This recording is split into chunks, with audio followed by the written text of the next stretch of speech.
राधिका खेड़ा जी, क्योंकि पिछली बार जब विधानसभा चुनाव हुए थे 2018 में, आप मध्य प्रदेश में जीते थे, छत्तीसगढ़ में जीते थे, राजस्थान में भी जीते थे, लेकिन मध्य प्रदेश आपने गवा दिया था बाद में। अनुशासन की कमी रही थी, टूट गई थी आपकी पार्टी। इस बार क्या उम्मीद है कांग्रेस को? क्योंकि कांग्रेस के लिए यह चुनाव बहुत अहम हो जाता है। अगर आपको 2024 का, जो हम कह रहे हैं सबसे बड़ा सियासी फाइनल है, वो जीतना है, तो यहां पे शानदार प्रदर्शन करना होगा सेमीफाइनल में। रवि जी, मध्य प्रदेश में देश के डकैतों ने डकैती डाली थी और खरीद फरोशी करके वहां सरकार गिरा के चोरी की सरकार बनाई थी। यहाँ पे मैं सुन रही थी भारतीय जनता पार्टी के प्रवक्ता बात कर रहे थे कि इनके पास चेहरा है, चेहरा नहीं, हम अपना चेहरा नहीं। बहुत अच्छा हुआ आज इन्होंने नेशनल टेलीविजन पे बता दिया कि इनको खुद रमन सिंह के 15 साल के कार्यकाल पे कोई विश्वास नहीं है, इसलिए रमन सिंह को वो यहाँ चेहरा नहीं बना पाए। बहुत अच्छा हुआ। अभी एक और बात, La la la la la la la la la la la। Rahul तन के साथ मन को जगाओ वी गार्ड वाटर हीटर्स के संग। वी गार्ड उन्होंने यहाँ पे कही कि मध्य प्रदेश में शिवराज सिंह चौहान जी चेहरा है। अब सैयद भाई क्या कहते हैं और मोदी जी क्या करते हैं, उसमें बहुत अंतर है। सैयद भाई यहाँ कह रहे हैं कि शिवराज सिंह जी मुख्यमंत्री और आगे भी रहेंगे, और स्वयं प्रधानमंत्री मोदी जी जब थोड़े दिन पहले मध्य प्रदेश गए थे तो स्टेज में अपने मुख्यमंत्री का नाम तक नहीं लिया था।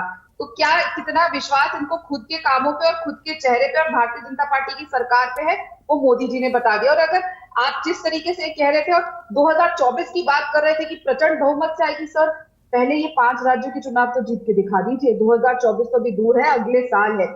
अभी आने वाले समय में जहाँ पे मतदान हो रहा है, ये 5 राज्य है, ये 5 राज्य चुन के यहाँ पे सरकार बना के दिखाइए, बिना चोरी की, जनता की वोट से, जनता की चाहत से, जनता के मतदान से बना के दिखाइए। चोरी और डकैती से सरकार बनाना नहीं होता है, वो डेमोक्रेसी का हनन करना होता है, वो लोगों की वोट छीनने का काम होता है। पहले जनता के मत से, जनता की इच्छा की सरकार बना के दिखाइए, फिर 2024 पर जाइए। ठीक है राधिका जी, लेकिन आपने चोरी का जिक्र किया कि बीजेपी चोरी करती है, लेकिन मैं आपकी ये गारंटी है, 200 यूनिट बिजली माफ, ये आपकी तरफ से कहा गया है। पानी का, किसानों का कर्ज माफ। आपको नहीं लगता कि हमें दिल्ली का वो आम आदमी पार्टी का घोषणा पत्र और उनका जो कार्यप्रणाली, उनको याद करना चाहिए? अब आपने वो मुद्दे वहां से चुरा लिए हैं और तमाम राज्यों में बिजली माफ, महिलाओं को इतना मुफ्त सब कुछ मिलेगा, तो ये मुफ्त वाली गारंटी भी तो कहीं से चुराई है। रवि जी, पहली बात तो आम आदमी पार्टी तो नई पार्टी बनी है, तो वो तो सीखी ही भारतीय राष्ट्रीय पार्टियों से है, चाहे कांग्रेस हो, चाहे भारतीय जनता पार्टी हो। भारतीय जनता पार्टी से लोगों को बेवकूफ बनाना सीखी है, हम लोगों से बहुत सारी अच्छी चीजें भी सीखी है। तो ये कहना कि ये उनकी चाल है, नहीं। और आपने बहुत अच्छी बात कही कि हमने किसानों का कर्ज माफी की बात करी। हमने पिछली बार भी कहा था, किया था, वादा निभाया था। हमने पिछली बार 2500 रुपए धान खरीदी करने का वादा किया था, 2640 रुपए हमने दिया, जबकि मोदी जी की केंद्र सरकार और पीयूष गोयल साहब ने ऑन रिकॉर्ड ये कहा था कि आप एमएसपी से ज्यादा छत्तीसगढ़ के किसान को दे रहे हैं, हम छत्तीसगढ़ का चावल सेंट्रल पूल के लिए नहीं खरीदेंगे। तो हमारी सरकार राजीव गांधी न्याय योजना लेकर आई, जिसके तहत वह छत्तीसगढ़ के किसान को सबसे ज्यादा धान की मूल्य अगर मिलती है तो छत्तीसगढ़ में मिलती है। और हम सिर्फ 200 यूनिट फ्री नहीं लेकर आए हैं, हमने लोगों के बच्चों के भविष्य को भी अपने जिम्मे ले लिया है। केजी से लेके पीजी तक छत्तीसगढ़ एक मात्र ऐसा राज्य रहेगा पूरे देश में, अगर हमारी सरकार आती है, जहाँ पे केजी से लेकर पोस्ट ग्रेजुएट तक बच्चों की पढ़ाई गवर्नमेंट स्कूल और कॉलेजेस में फ्री रहेगी। तो बच्चे चाहे इंजीनियर बनना चाहते हैं, डॉक्टर बनना चाहते हैं, या कोई भी। लेकिन राधिका जी, मेरा सवाल यही था ना, ये बिजली बिल माफ, पानी बिल माफ, इसे तो आप रेवड़ी कहते थे ना आम आदमी पार्टी की, आप भी तो वही कर रहे हैं।